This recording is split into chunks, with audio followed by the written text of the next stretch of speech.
Hey everybody, I'm Dr. Rocks and welcome to Pounding Rocks Truck Shop. I tried shooting a video earlier. I was at the junkyard and for some reason the video did not turn out very well. It was really jumpy. It was out of focus. I don't know what was going on with the camera. It was not a high quality. It was not a quality that I wanted to put out. But the title of that video and the title of this video is going to be Junkyards Are Therapy. And I was walking through the yard that I went to this morning and talking about how yesterday was my last day with the company that I'm with, or that I was with, and the fact that I'm no longer a parts guy in general. I had reached the limit of what I was willing to put up with, and I was looking way ahead into the future. I was looking 10 years into the future, and that really kind of set the tone for me, um, and really kind of laid out a plan that I wanted to leave the industry as a whole, at least that part of it, that profession. I didn't want to do parts anymore, because the one thing about the parts department, no matter where you go, it's always the same problem. It's always service versus parts. Parts is always wrong.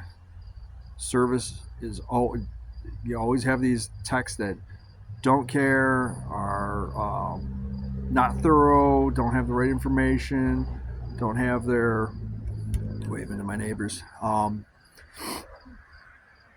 Sometimes they're not even working on the right vehicle, or they have a chip on their shoulder and they just don't care. The parts is the enemy. Parts, it's up to the parts guy to do it. I started in the parts industry in 2004, the tail end of 2004.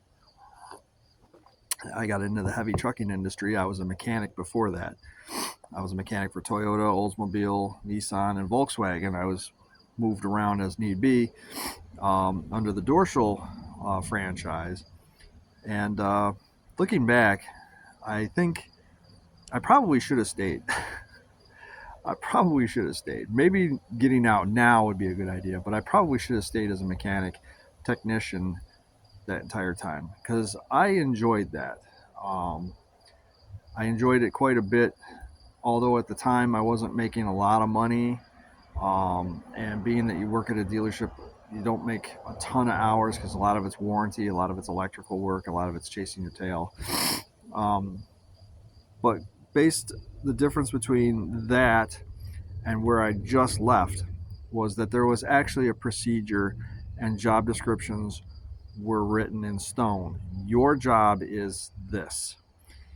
Your job is not to go and tell somebody else how to do their job. And if you do, expect some backlash from that person, which is exactly what was happening at my last place. I would get handed an assignment, and immediately I had people jumping down my throat telling me, you need to call this person, you need to order, this is what we do, this is this, and this, and this, and this, and this. Before I even had a chance to look at what I was even working on, I already had people dictating how I'm supposed to do the job. I was hired as a parts manager. At least that was the dream I was sold. And it didn't turn out to be that at all. So, and as time went on, with infighting that was going on between managers, the inconsistency that was going on between the mothership and our branch, the inconsistency that was going on with the techs. The techs were already in lousy moods and stuff long before I came there. And it was a recipe for me to go, nah, I'm not going to put up with this. So basically, I laid it out on the table, not only to myself, but to management. These are the conditions in which I'll stay. If these conditions really can't be met, I have no intention of staying. And they didn't meet. There was 4 conditions.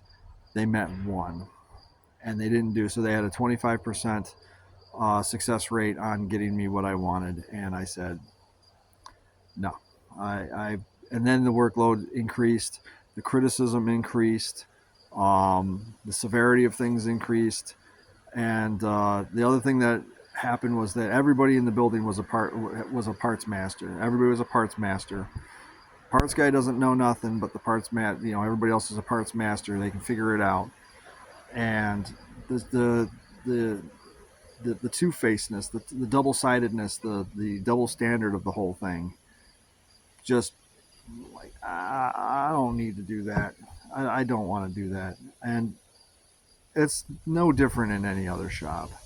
So I realized that that was the last hurrah of my parts career was um, that particular job.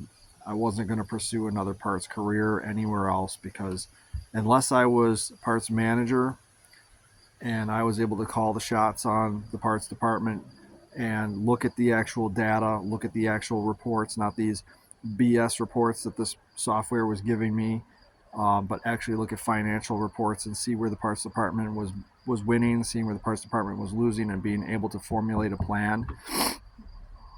I have no interest in being a clerk. I have no interest in being a counter guy. I have no interest in being a salesman in any shape or form. At least not without any kind of like compensation for any kind of effort that I put in.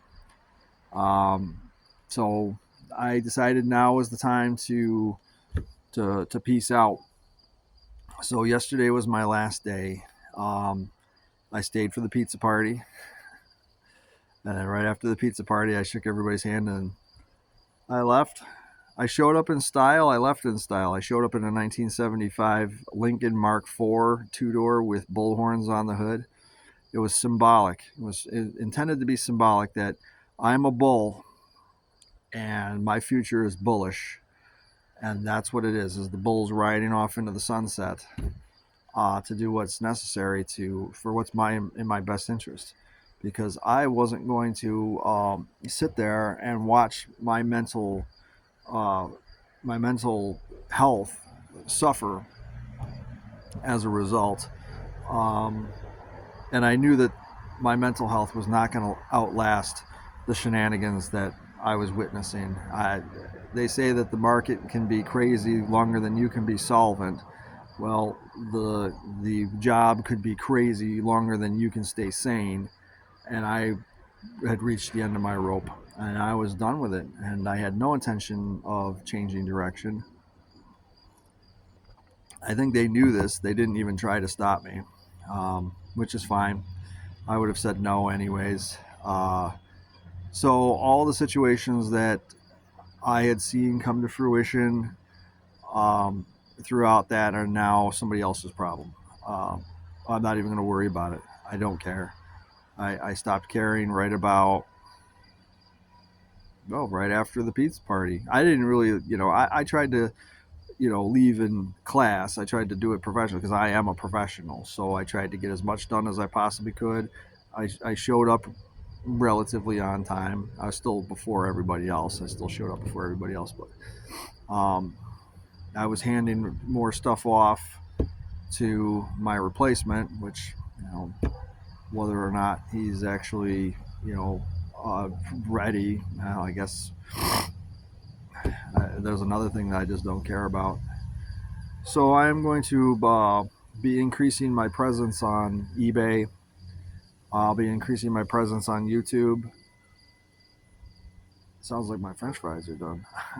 I'm going to be increasing my presence in the gig economy here, and that's what I'm going to do. At this point, I really have sky's the limits kind of thing. I just spilled coffee on myself. So like, share, and subscribe. And to tie it in, to celebrate, I went to a junkyard. Junkyards are therapy. See you guys later. Later.